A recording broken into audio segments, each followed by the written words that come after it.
Good morning. Masi amu ekoi online class si haurasi aduna ahana maktada egi nushiraba egi mairoi singbu aina taramna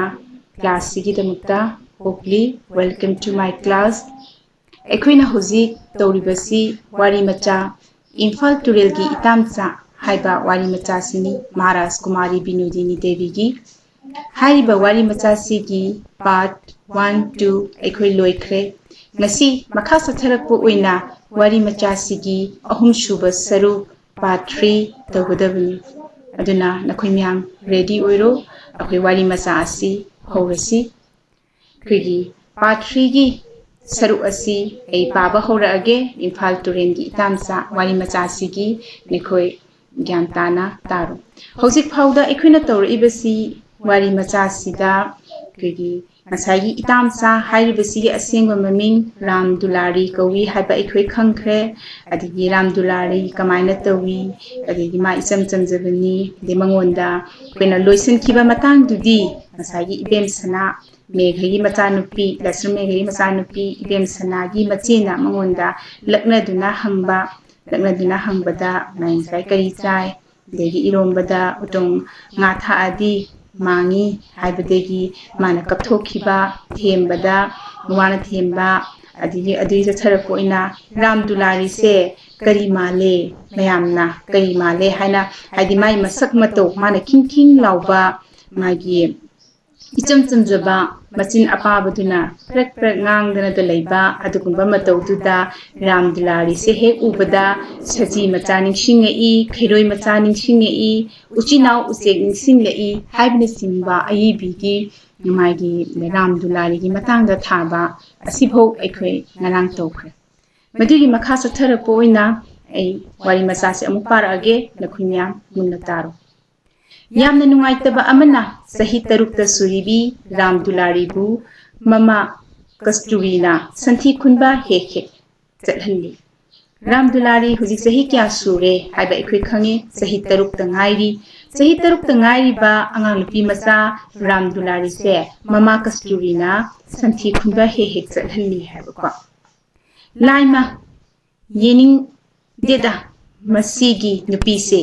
macha pisak asibu santhi khunba thadukliba hawa na taktuna sirani ne sarak nakpane ibem sanagi mabuk na hai wahai se haidi Ram Dulari gi mamana pikiba sahi taruk ta ngairi bi macha nupibu sorokta thadokna santhi khunba salhanbasida ibem sanagi mabuk sina Ram Dulari bu nushijadana sohenjaningdadana haiba wahaini mamana tawibasi lali angang siam na pi sarak maya suni sarak se inagnai aduna hawana haibadi kui gari na ko taktana angang se siba tare haidina Ram Dulari bu nushibadegi mamana tawibado angang se pikmalli haina mai phungdokpa wahai pareni haiba wahai se adubu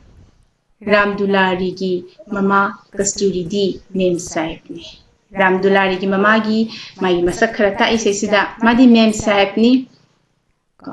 mapan ka thupi pot nate mapan da su thokte madi no mata mapuroi begi thabakta pangbi pot nate mapuroi ba dobini mana wana suri bani Misralal si adu mana no mata pangde ba ini suko gumbi nate madi suko haibas ningsingi ko Misralal gi mamani suko di suba nomba kanbini mai mapuroi begi mateng yam phajana pangi adegi phi nung shubadu yumda satana istri takpa phi du thinba satli aduda natana madi yamna phajana su leirang sabasu hai haidana mamangda sukogi mate akhoina sukogi matang yaukre matang staningsing aduna manembo Kasturi gi di manembok tare aduna manembok sukogumbi natte aba kainodi angsai Kasturi di Ram Dulari gi mama se madi mem sahib sadana mapurwegi thabak da sumating pangbida pisak pikliba masadu sorokta thadokta thabak sizinaba adugumba nupini haidana Kasturi gi maji karamba mawongi mino haibadu matang sida utli ko makhar tare i yamna thoi masok thokpado yam thoi haidi mi gi ngang da ba sak thok tana lei baduni ko yam na thoi mapam su khara nungai haibra Misrala na marul ama mabuk phabane aduna madi mapam su khara nungai ra pa yam thoi thoi ba adi mi ekan mapuro bi gi mating pang da ba adugumba nupi ne aduga matigi pura onabada Misrala na mabuksu yam phaba aduna manasu kaishu magi nupi da ngangba sakpa adusu tawdaba kwa aduni kwa mapa apangbado lawribani lawriba Misralgi mapa bu khanguba singna haine Misralgi mapa su mabu yamna phakidana Bihari Lal do haidi ngasai suko na da mi khatnare suko adegi khitri lekaina khitri pibala e suko na yamna khara phau hieba aduga magi suko gi mapuroiba Misralgi mapana icham cham thieba aduna Misralgi mapa bu khanghuba singna di kai haiba mapa apangbodo lawriba haidina smaina ngangnayeba mayamna Kasturi gi yamna nushidaba amana itam sana mete yumda sanabad kitang thenkibaga phiruk phira khumladuna konthong mayada lepagadabani changsu sanglakro haigidabani Ramdulari awana nushibra tawise haine nupisi itam sadi madi meghagi mayumda ayamba lay meghagi macha nupiga yam nushina tinajai aduna mana mete yumda mana sanadana laybase ma pamde ko Kasturina pamde aduna kitang thenki bada Kasturina phiruk phirang ikhum khumadana mana lakadoi neba ko laaga macha nupido mana kawradoiba adu kawraga mana kawrini mana sida hairise auna haidana Ramdulari hena macha nupido kawriba nang la khirodra la odana haidana adusu imungda sangaktana tawbiba nate konthomaya de kawdiba aduna mayamduna di masi idonu nushikidreda haidana hainayeba kwa kibana ipa pakhatuna makhuttegi sanapot thadaraga senki adai mamagi makhon se tabada Ramdulari se kibana ne ko masi ipa pakhatuna makhutta paizarambado sanaboto thadharamaga mase senki doineba Ramdulari na mamabu yamna kijai adubu masimadi ayambana khanglamdabasu ya Kasturi di hek lakpa numittagi lamdam asibu hinade mafam asigi punsigi leihauga maga sanade Kasturi di Manipur shema nushideba mapamdeba karina madi mafam asigi lamdam asigi leihauga Kasturiga chanade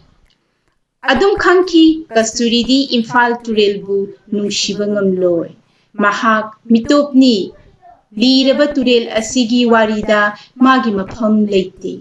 aduna Kasturi di Imphal turel bu mana nungshiba ngamloi haibase ma hek lakpaga mana tawriba mawongduda khangkhiba ko mahakti mitopni madi mitop miran chaneba karino haibada liraba turel asigi warida magi mafam leite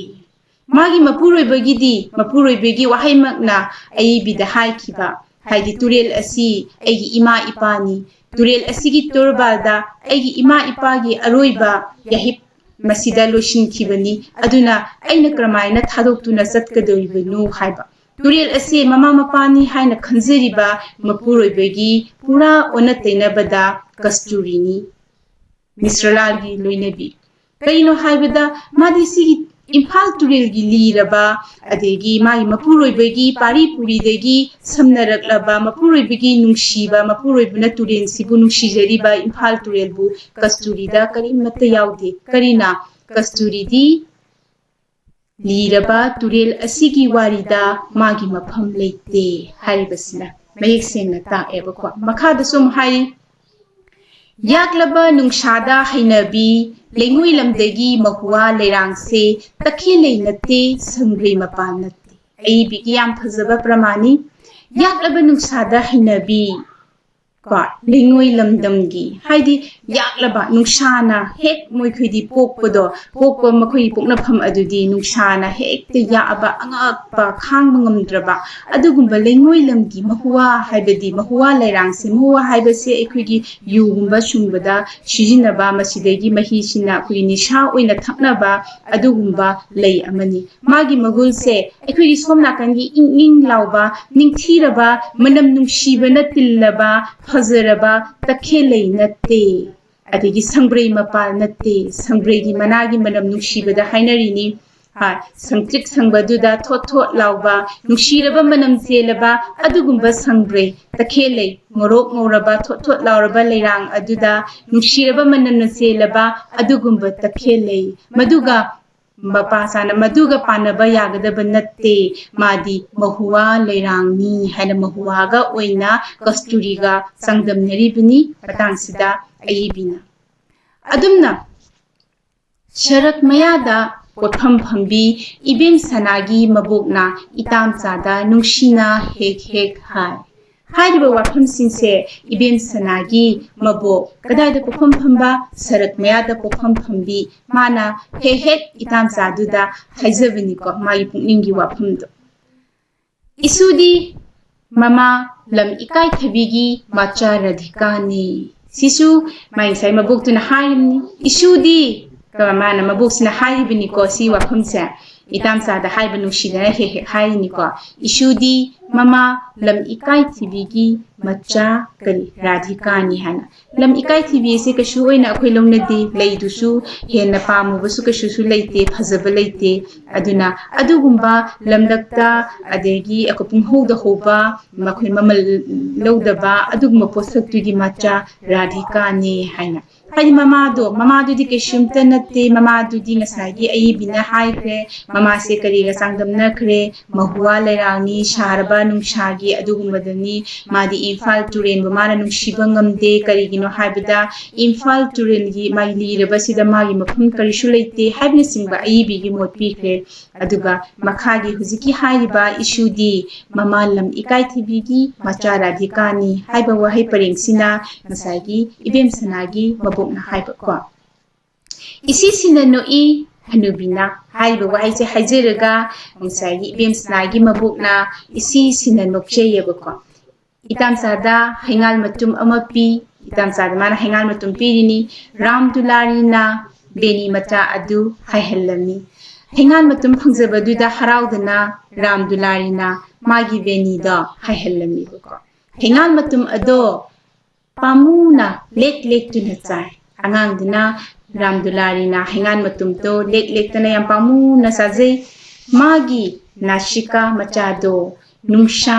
da irang langki ka lamlong kaithen ki manakta aduna tawriba mayam se kadai deno lamlong kaithen ko imphal iski manung chenba pakhum amani lamlong ko hariba lamsi mase kaithen lei lamlong kaithen di mayadani harisi aduna magina sikaduna irang langna akhigi nusha manganda irang langni hana phungdokani ko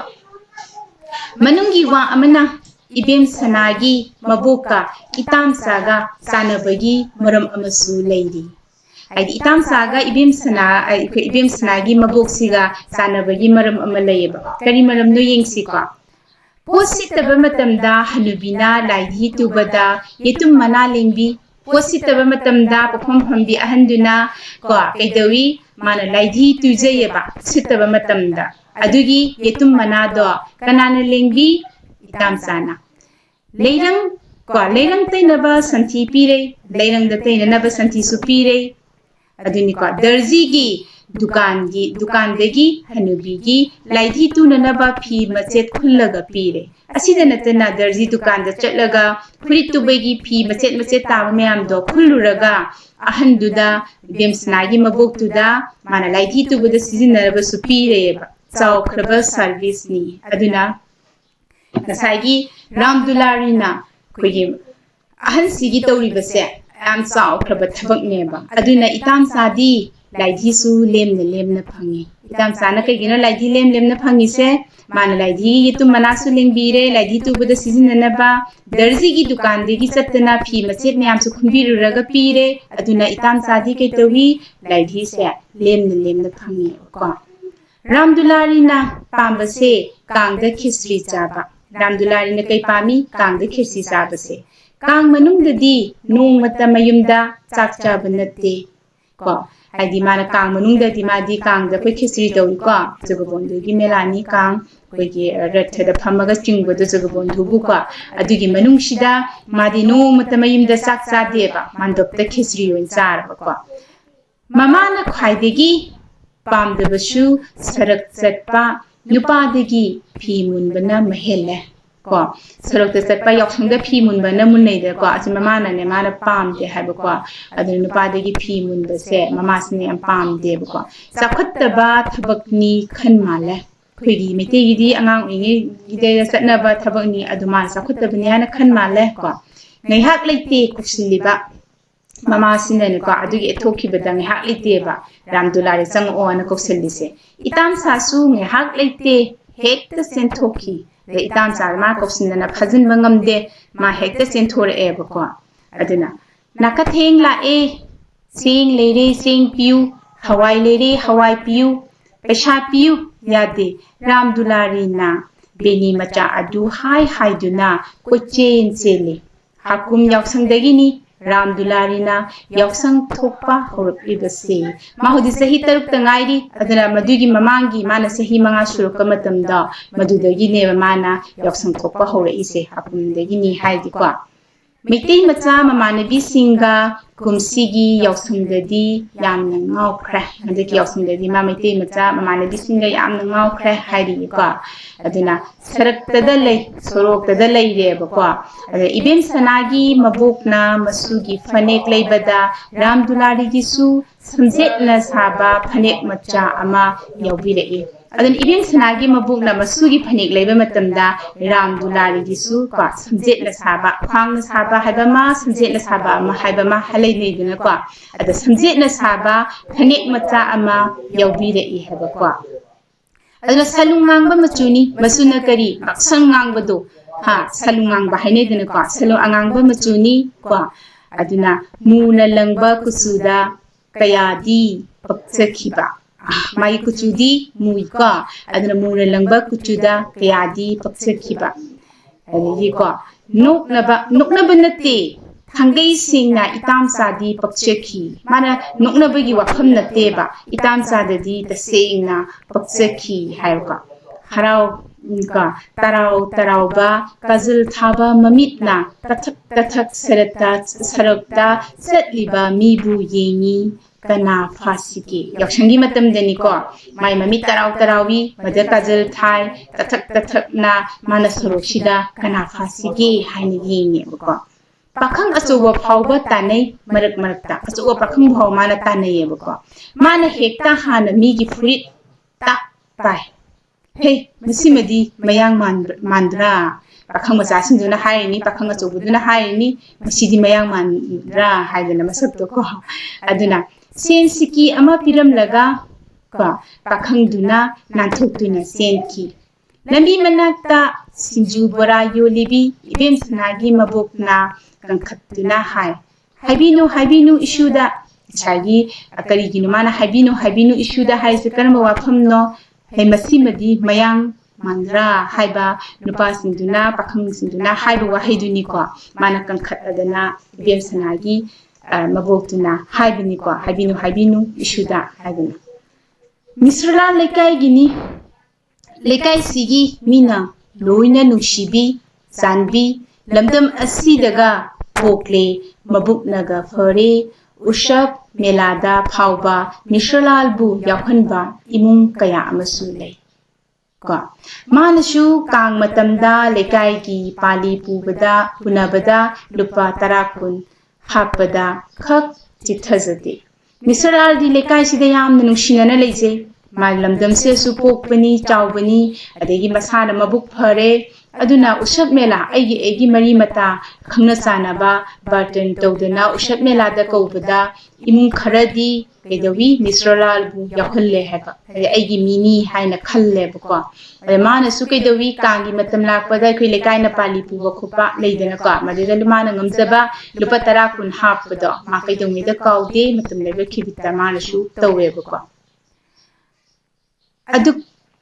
amukti laisramgi tarpon sak pizabada Misralal bushu barten tawki handaki usopsina karino maki tarpongi sak pizaba tarpongi usopni ko laisamgradi imung manung amata oina tongnai madugi mathakta meghagi fi takpada nongmata mana sel lawba natte laisramgadi magadi imung manung dongna tongnare ma laisramgi bharada su laribani meghagi yumda aduna meghagi fi streetaka matamda manung matama selamta lawdebako numitto masanupi Ramdulari su purei aduna masagi tarpangi usapsida mana Ramdulari su puree ko kanana takpidana tawribanu khangde muga phanek macha ama seli itamcha do Ramdulari do itamcha do muga phanek macha ama setlaga lae ko adagi migi street takpa purakpadagi sethanba oirabasu yai ko adu panghai haine Dobigi matu machadi setnanaba phi wate mina punghai so hainayeba ko ai dobigi di monde poroka phi myam do street of thogang ha setu ui kana ga punghai hainaba su yawi habini ko masimangna koigi Misralana tawi habamakti natte matang sida haiba wafam se ko itang sadi angang singi parengduda phamkhre bamona pitrai batil ama paiduna kaino ama hapa changlakpada itamsa Ramdulari na hai aigya uti hima aidi mayang oiraboi ninglure dana nasikane karine nasaigi aigya duna karigumba ama hapa changakpaduda itamsa na aigya uti hana haiba yamna mayik singna mana kofam thokwa mingkhau koradana mitigi insang uti sibu mana yamna mayik singna harakpaduda masaktadi mayangi masak oibanina aiga dunadi haire iba magi lon mana haire iba yamna singna haire iba matodudadi maitei amana ngangbadumna taraba aiga duna aduna mana aiga duna hariba aidi mayang oirabui nimure haidana ko nasikane karine haina hadi nasika hutna tawriba magi masak mawongdudadi mayang manba adu hariba wahaidu mai yam singna kawra iba aigya uti haiba wahai sidadi maitei amagi tasing naba ucharanda harakpana maram oidana masaktuda yengaga nasikane karine mayang oirabui nimure habini ko masidi uti nate purake pakawra matum ama top thadaramlaga zatki aigana kamai khumami